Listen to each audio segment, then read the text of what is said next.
Hello, Capricorn, and welcome to Scorpio season. This is your tarot and oracle reading for Scorpio season. All right, so I do a little bit of kind of an overview of Capricorn in Scorpio season, and then some important astrological dates. And we'll do a little tarot and oracle, and then at the very end, I have some journal prompts and a ritual if you feel called to take it. Okay, so for Scorpio season, for Capricorns in particular, it is a time to blend ambition with emotional insight. Capricorn has a natural affinity for discipline, and it meets this scorpionic energy of intensity and going deep and encouraging self-reflection, which can be a very strategic time of transformation for very practical and ritualistic Capricorns. All right, so October 23rd, we have arrived in Scorpio season. The sun has moved into Scorpio. And then on October 28th, Mars was conjunct with Mercury, which could have been a really great time to plan and structure some different paths that are going on in your life. Make a plan for the future. Venus is going to enter Scorpio on November 3rd. So that could be a very powerful time for emotional depth within relationships, and perhaps just how your relationships are viewed to the outside world. We have a full moon in Taurus on November 5th, which will be a really excellent time for grounding, evaluating resources, and to think about emotional security for Capricorns. And then the last one, just be mindful that Mercury went into its shadow on October 21st, that shadow period just before Mercury retrograde. It's retrograde from November 9th to November 29th, and it doesn't go out of its shadow until December 16th. So from October 21st to December 16th, we're sort of feeling these Mercury retrograde feelings, where setbacks could happen, technology could kind of get scrambled, maybe you might break your phone or something like that. Transportation, you want to be very mindful, especially when during that retrograde few weeks there, and communication could be a little dicey during that time, so just beware. All right, so let's get an oracle message for Capricorn during this Scorpio season.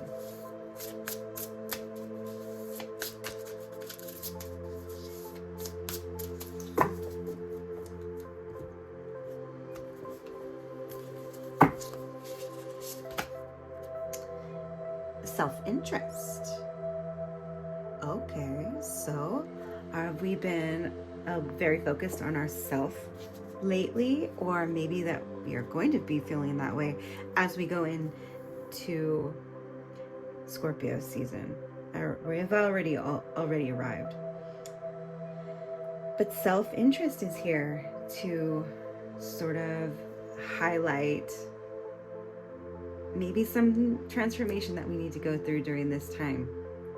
Scorpio season really is a time to really look within, and maybe we need to really reevaluate where we are and how we are seen to the people around us, how we affect other people. Not necessarily, maybe it's more of a focus on our impact on people around us, rather than what people are doing to us. Let's get some tarot messages.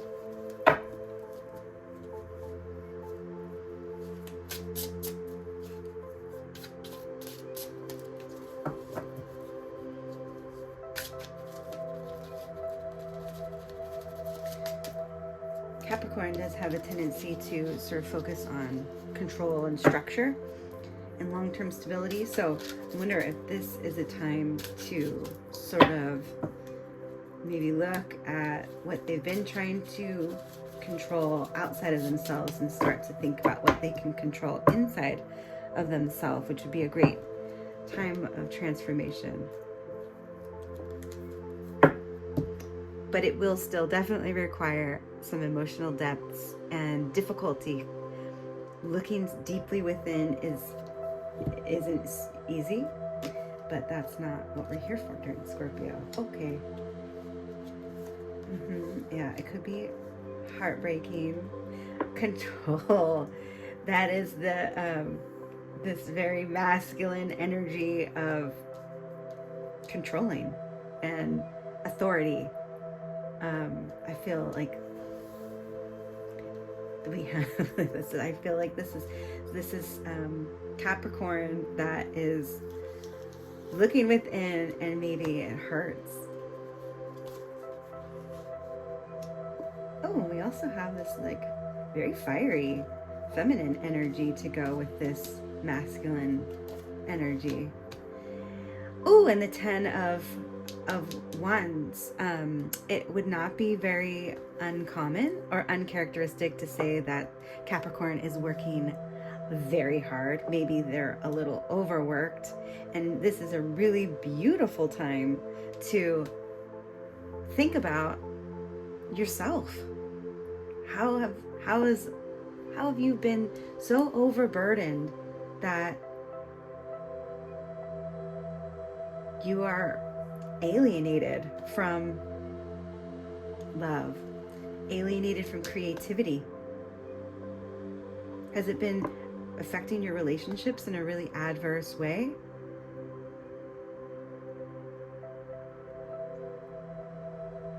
This amount of, you can't control, you can only control so much, to the point where there's that last straw that breaks your back. You can't go any further. You really can't control an absolute mental or physical breakdown. You can't control letting exhaustion take over.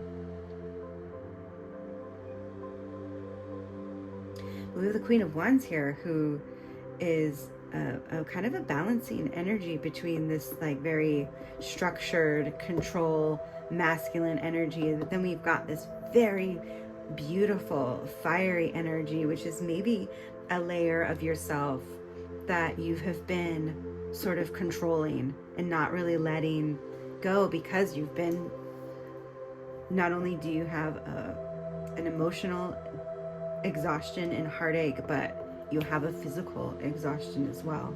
Let's get some more messages.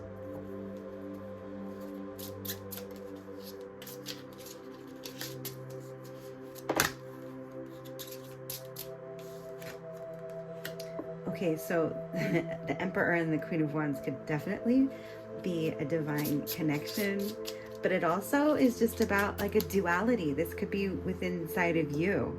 It could be a level of control, doing, working, a driver, this type A kind of energy, mixed with this really like free and wild and passionate and creative energy. And how do we balance this duality within ourselves? But it also could be a relationship that has left you feeling very heartbroken and very overburdened and overwhelmed. Whoa.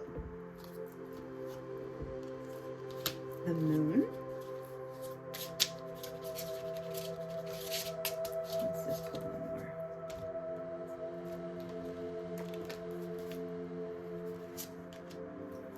Ooh, the Empress. Wow, you have a lot of very, very big messages here. This is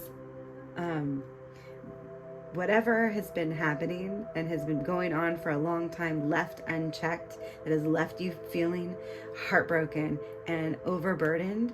There are some large messages in your life that are telling you that Everything is exactly what it seems. And there is this abundance. But with this Empress above the 10 of Wands, when things are left to just wildly grow without sort of any kind of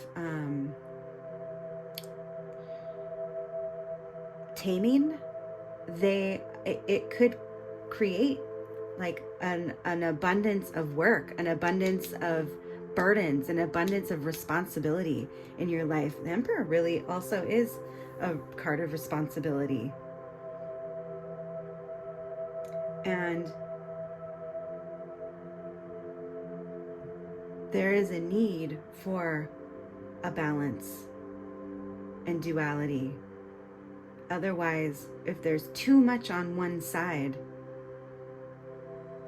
it's like the whole Marxist critique of capitalism. You're alienated from the fruits of your labor.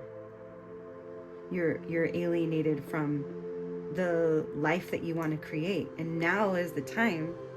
I don't really see this as a negative thing. I think now is the time to have a little bit more self-interest in taking care of your true self without any of the responsibilities. Of course, you're still going to have to take care of them, but it's time. Your main responsibility needs to be taking care of your inner self. Otherwise, you're going to work yourself to death. 4 of Cups we have on the bottom of the deck. Maybe that cup that is being offered to you is this.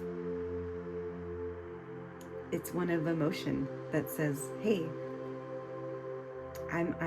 there's this little emotional need within me, and if I were to drink out of this seemingly small cup, I'm going to find that it's infinite, and I can just keep going and going into these emotional depths that I have been sort of overlooking while I've been too busy doing other things."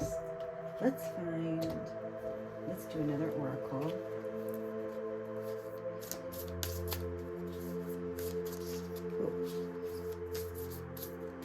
Okay.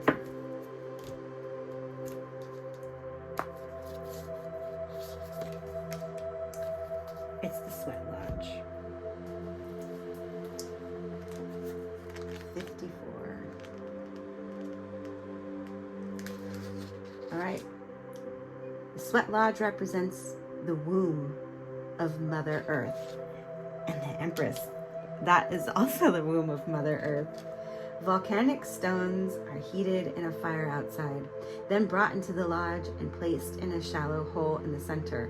Participants sit in complete darkness around the red-hot stones to sweat away old habits and beliefs and heal disease. When you return humbly to the womb of the mother, you are offered second chances. Ooh. Second chances, second opportunities to lighten your load, heal your heart. Because there is either a balance within you that needs to be tended to, or there's this really beautiful relationship that's waiting for you to put your energy back into it.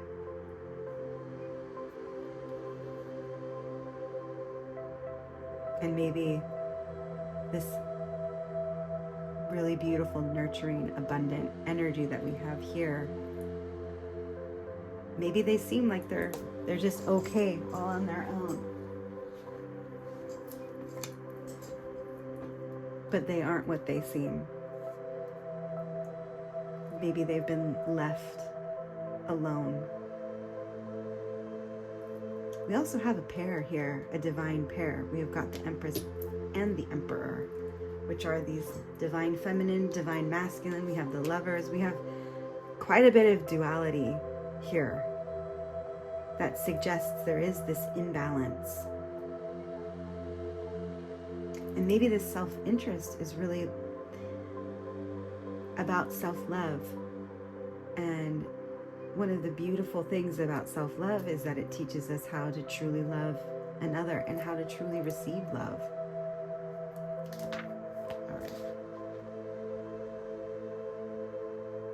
It's time to journey inward into the dark and hidden places of your soul to reconnect with the ancient earth wisdom. You can also create a sacred and intimate space in the dark by lighting a candle. Observe what emerges, and without judgment, invite it to bring you its gifts. You are being offered an opportunity to shed and heal from the aspects of your life you have outgrown. Do not worry that you will be consumed by the process. Ooh, so you will not be consumed by this heartbreak and by this overwhelm. You're invited to use this time to heal from it. You can sweat out all of this that's no longer benefiting your life, and so that you can balance again, so that the unseen can become seen, and you can really tap into these beautiful emotional waters of intuition. All right, so I have a few journal prompts for you.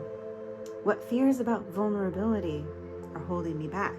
That would go beautiful with this reading. What is this about myself that I have been looking away from and not wanting to face?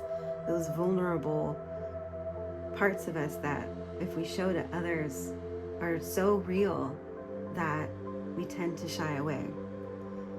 What fears about vulnerability am I holding back?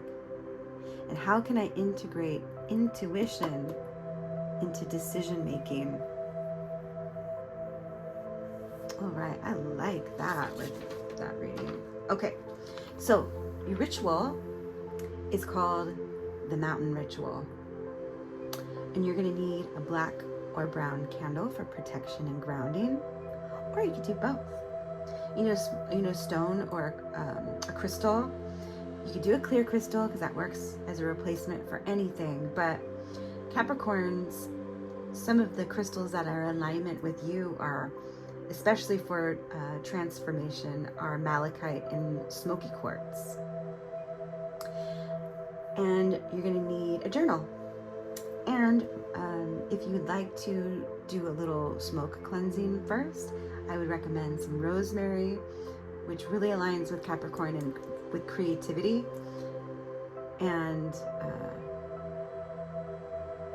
so cleanse your space with some rosemary first, light the candle or candles, and hold the stone that you picked. Visualize strength and transformation. And if you don't have a stone, that's okay too. You can still do this. Oh, and also, if you don't have a black or brown candle, you can always substitute a white one. Reflect on one challenge that requires emotional insight. You're going to write a plan to integrate intuition with strategy. That's a right up Capricorn's alley. And devise a plan. How can you integrate intuition with strategy? Place a stone on your desk or your altar, which symbolizes grounding and wise action. You're going to close this ritual with an affirmation. I rise with strength, guided by depth and truth. All right, Capricorn, if you found any of this useful and if it resonated, please like and subscribe. And until next time.